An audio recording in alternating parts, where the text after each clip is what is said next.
Bismillahirrahmanirrahim. Assalamualaikum warahmatullahi wabarakatuh. Dan salam sejahtera. Kita jumpa lagi dalam tutorial seterusnya, tutorial cikgu. Tajuk pertembungan Islam, ya, bab 6. Dan terus saja, kita tak perlu buang masa. Bab 6 tingkatan 4 ini berkaitan dengan pertemuan tamadun Islam dan dunia. Perlu diingatkan untuk memahami soalan ini, beberapa tamadun dunia yang telah kita pelajari, yang telah berlaku sebelum tamadun Islam, sangat berkait dengan pertembungannya dengan tamadun Islam, ya. Antara tamadun tersebut seperti tamadun Yunani, tamadun Rom, tamadun India dan tamadun Cina. Soalannya, terangkan cara pertembungan tamadun Islam dengan tamadun dunia yang lain. Soalan ini ialah cara. Ini adalah tumpuan kita, ya. Buka kurungan. Pertembungan tamadun Islam dengan tamadun lain di dunia berlaku melalui cara perdagangan. Okay, di sini cikgu beri satu markah. Kita buka kurungan. Ada uraian di situ, ya. Perdagangan jarak jauh bukan sesuatu yang baru dalam tamadun Islam. Cikgu berikan kepada jarak jauh satu markah, ya.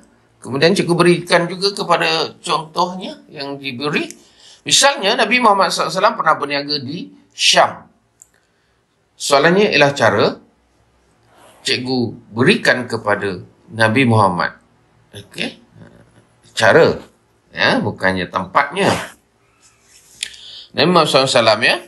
Isi seterusnya, pedagang Islam juga berniaga di Teluk Parsi hingga ke tamadun Cina. Okey, cikgu beri di sini untuk contoh tempat Parsi, salah satu saja. Sebenarnya di Syam tadi pun dah boleh dapat, ya. Teruskan untuk perenggan berikutnya. Pertemuan tamadun juga berlaku dalam aspek hubungan diplomatik. Hubungan diplomatik satu markah. Kita lihat contoh pun diberi di sini, ya. Contohnya Bani Umayyah telah menghantar peneroka ke utara Selat Gibraltar di Selatan Spanyol. Ya, maka cikgu beri di sini bukan kepada contoh tetapi menghantar peneroka, ya. Satu markah untuk menghantar peneroka. Selain itu, pertemuan turut berlaku melalui penaklukan. Satu markah untuk penaklukan. Ekspedisi tentera Islam telah bertembung dengan tamadun luar. Cikgu beri kepada ekspedisi tentera, ya. Satu markah untuk ekspedisi tentera. Contohnya, tentera Islam yang menakluk Mesir dan Afrika Utara bertembung dengan tamadun Rom. Yang ini saya memberi kepada bukan tempat, iaitu Mesir dan Afrika Utara, tetapi yang cikgu ingin beri ialah tamadun Rom, ya. Dan sebenarnya jika skema linier, Mesir dan Afrika Utara itu pun sebenarnya boleh dapat. Tak apa, untuk tujuan motivasi anak-anak, cikgu tetap berikan kepada contoh yang diberi, iaitu Mesir, ya. Jika ada permasalahan, boleh hubungi cikgu terus untuk berbincang tentang hal ini. Okey. Cikgu teruskan untuk program berikutnya. Banyak markah diberi di sini. Okey. Buka kurungan. Pertemuan turut berlaku dalam aspek kebudayaan. Satu markah untuk kebudayaan. Kemasukan Islam ke Spanyol telah menyebabkan bahasa Arab menjadi bahasa utama di situ, ya. Cikgu beri kepada bahasa Arab, ya. Jadi bahasa ini sebahagian dari kebudayaan. Buka kurungan. Golongan Muzarab pula mengamalkan budaya Islam dan berbahasa Arab. Okey. Tetapi di segi cara ini, cikgu beri dengan cara mengamalkan budaya Islam, ya. Cikgu tak beri kepada budaya, tapi cikgu beri kepada bahasa Arab, ya. Sebab bimbang juga di atas tu kan ada kebudayaan. Jadi kita cuba mengelakkan bila kita beri atau untuk mendapatkan markah, kita perlu mengelak daripada berulang. Oh, minta maaf bahasa Arab pun kita dah beri. Ini pun perlu dibetulkan. Minta maaf cikgu tak perasan tadi. Jadi lebih baik kita beri kepada golongan muzarab. Prinsip dalam pemarkahan sejarah ini biasanya dia ada konsep ulangan. Jadi budaya itu ulangan, tadi kita turut ulang. Bahasa Arab pun sudah ulang. Jadi cikgu berpendapat supaya kita punya jawapan itu lebih tepat dan tidak berulang-ulang, cikgu beri kepada muzarab. Buka kurungan. Minta maaf jika penerangan itu agak panjang sana sini, tetapi saya harap anak-anak semua faham, supaya melihat kelainan isi, kebudayaan satu, berbahasa Arab dua, dan yang ketiga muzarab. Okey. Cuba elakkan kita mengulang-ulang jawapan dengan menggunakan kod ataupun kata kunci yang sama. Pertemuan seterusnya dalam aspek intelektual, satu markah untuk intelektual, misalnya ilmuwan Islam telah mendalami ilmu tamadun Eropah, mendalami ilmu, kita beri satu. Jadi andai katalah kebiasaannya paling tinggi pun markah yang kita nampak isi 8 markah. Jadi di sini markah memang sangat besar untuk anak didik cikgu dapat. Cikgu doakan masing-masing tidak bermasalah. Okey. Jadi kita lihat markah yang telah diberi, codingnya, kata kuncinya. 1 untuk perdagangan, 2 untuk jarak jauh, 3 untuk Nabi Muhammad sallallahu alaihi wasallam, 4 Teluk Parsi, 5 diplomatik, 6 peneroka, 7 penaklukan, 8 ekspedisi tentera, 9 Mesir, 10 tamadun Rom, 11 kebudayaan, 12 bahasa Arab, 13 muzarab, 14 intelektual, dan 15 mendalami ilmu. Jadi anak-anak yang rasa ataupun kurang kemampuan untuk mengingat dengan banyak, jangan bimbang. Kalau 8, usahakanlah mana kata kunci yang sangat mudah, ataupun ambil saja yang basic, fakta saja. Fakta perdagangan, sebab fakta perdagangan, fakta diplomatik, and then fakta penaklukan, tentera. Yang mudah-mudah ambil yang itu, yang mudah anak-anak ingat. Tidak ada masalah. 15 maksima 8 markah untuk anak-anak cikgu semua. Okey, di bawah tajuk pertembungan setakat itu saja. Selepas ini kita akan lihat sekejap kesan untuk satu lagi tajuk pertembungan ialah kesan. Kemudian satu lagi tajuk soalan berkaitan dengan ilmu pengetahuan. Jadi ada 3. Okey, terus saja untuk soalan B. Terangkan kesan pertembungan tamadun Islam dengan tamadun lain. Okey, tadi cara, sekarang kesan. Kita beri tumpuan kepada perkataan kesan itu sendiri. Buka kurungan. Kesan pertembungan tamadun Islam boleh dilihat dari aspek keagamaan. Kesan yang pertama, 1 markah, keagamaan. Okay. Huraian kesan tersebut kita boleh beri markah, iaitu Islam telah mengubah akidah penduduk taklukan kepada kepercayaan kepada Allah. Bertaklukan kepada kepercayaan kepada Allah. Akidah bolehlah kita beri 1. Kepercayaan kepada Allah ini pun boleh diberi 1. Kita teruskan. Kesan seterusnya ialah lahirnya kerajaan Islam, 1 markah untuk kerajaan Islam. Contohnya pun kita beri. Misalnya kerajaan Islam seperti Umayyah, 1 markah, Bani Umayyah dan Abbasiyah. Kesan pertembungan juga berlaku kerana Islam telah menguasai ekonomi. Bermaksud, ekonomi itu sendiri untuk soalan terang boleh diberi markah, ada fakta, huraiannya dan contohnya. Apa huraiannya? Keselamatan laluan pedagang dikawal oleh kerajaan Islam. Keselamatan kita beri 1 markah. Dan contoh pun kita beri. Misalnya, armada laut Kerajaan Utsmaniyah memastikan keselamatan perdagangan di Laut Mediterranean. Armada laut kita beri satu lagi markah. Okey, buka kurungan. Kesan seterusnya dapat dilihat dalam aspek cara hidup. Satu markah untuk cara hidup. Dan kita teruskan lagi. Di Spanyol, orang Eropah bertutur bahasa Arab. Bahasa Arab pun kesan kita beri satu. Dan berpakaian seperti orang Islam. Pakaian satu. Ya, begitu mudah dapat markah sebenarnya. Banyak isi-isi lain. Ini beberapa isi yang pada pandangan cikgu boleh diingat anak-anak. Okey, sebagaimana di atas 8 markah lah katakan.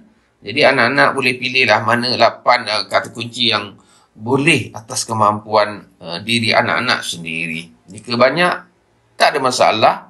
Markah maksimum ini membolehkan kita selamat jika ada isi-isi yang kita beri itu berulang atau kurang tepat, tiada dalam skema ya. Jadi buat lebih perlu, tetapi jika tak ada kemampuan secukupnya pun tidak ada masalah untuk anak-anak yang lemah ya. Saya ulang balik coding yang kita, kata kunci yang kita dapat markah. Keagamaan 1, akidah 2, Allah 3, kerajaan Islam 4. Bukan Allah 3 maksud saya kepercayaan kepada Allah 3. Okey, kerajaan Islam 4, contoh Umayyah 5, okey, menguasai ekonomi 6, keselamatan 7, armada laut 8, kemudian ada cara hidup 9, bahasa Arab 10, berpakaian 11. Jadi 11 anak-anak boleh dapat. Jadi maksima 8 garis-garis. Okey, begitu mudah ya.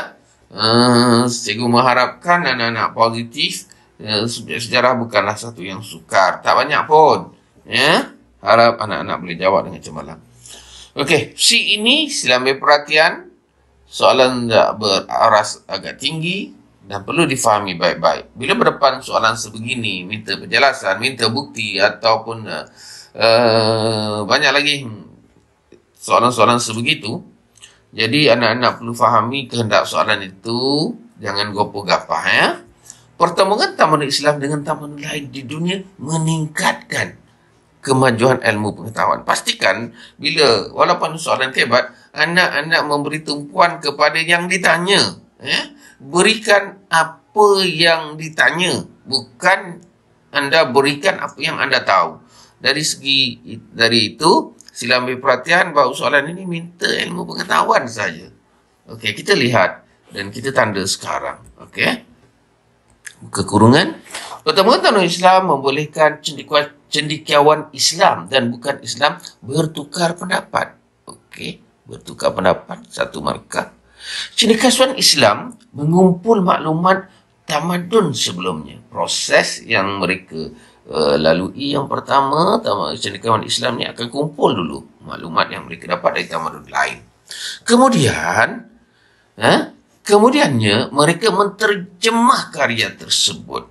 Okey, proses berikutnya mereka terjemah kerana dari bahasa lain seperti karya tokoh Yunani iaitu Aristotle. Katanya ada iaitu di situ Cukuplah sebenarnya pada pandangan cikgu kalau tak mampu untuk tulis Aristotle, tokoh Yunani pun boleh ya. Penterjemahan pesat berlaku kerana adanya perpustakaan. Okey ya. Ini perpustakaan juga berkaitan dengan ilmu. Ya, kita beri satu untuk perpustakaan. Ini membolehkan mereka mengkaji.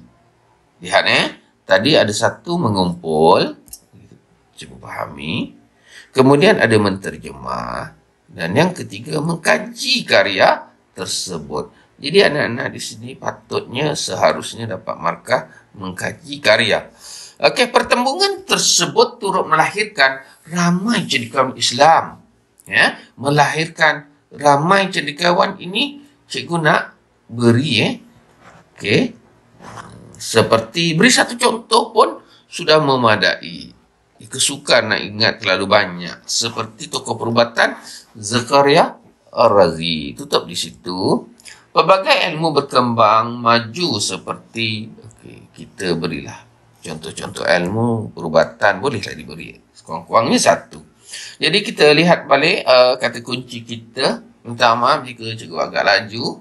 Sebab untuk pertembungan ini banyak isi. Anak-anak boleh permudahkan bincang dengan cikgu masing-masing untuk mencari kata kunci yang lebih mudah secukupnya tapi tepat. Okey, yang pertama, markah kita beri kepada bertukar pendapat. Yang kedua, mengumpul maklumat. Yang ketiga, menterjemah karya. Yang keempat, Aristotle. Yang kelima, perpustakaan.